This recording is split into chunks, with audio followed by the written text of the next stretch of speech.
Hey, so this isn't my normal TikTok content, but it is something that I do talk about on other platforms, and I felt like it was really necessary to talk about on here. So that is Texas Senate Bill 8.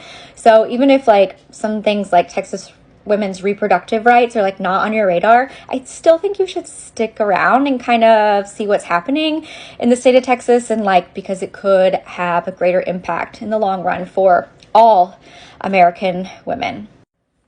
And I can already tell as I was going through this and re-recording and things, is going to be longer than 3 minutes. So there will be a part 2 posted, okay? So let's get into it. So Texas Senate Bill 8, it's called the abortion ban.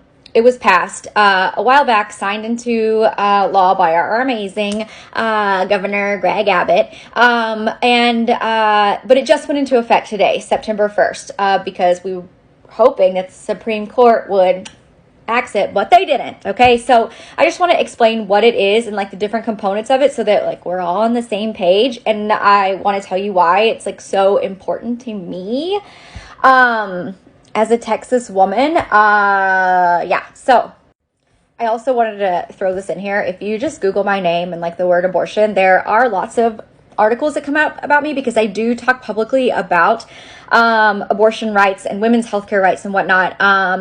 And I have like a whole story, which I can do a whole nother thing about it, and a whole nother video. But I wanted to like provide some, like, I know what I'm talking about mostly. So there we go.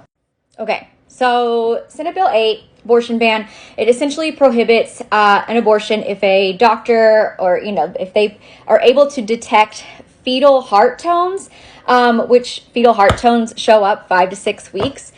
Before the heart is even fully developed, sometimes you can hear the fetal heart tones on the sonogram. So once those fetal heart tones show up, abortion is off the table.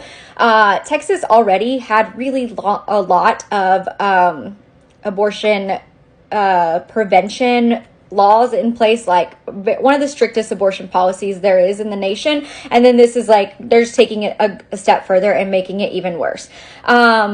So if you've never been pregnant before, if you were trying to get pregnant, you might have known before 5 to 6 weeks that you were pregnant because you're tracking all the things.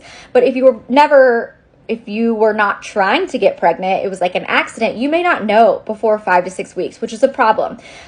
Because the people who would be most wanting to get an abortion would be the people who didn't know, and maybe it's unexpected. And this is where that law, just really cuts them off. Okay, part 2.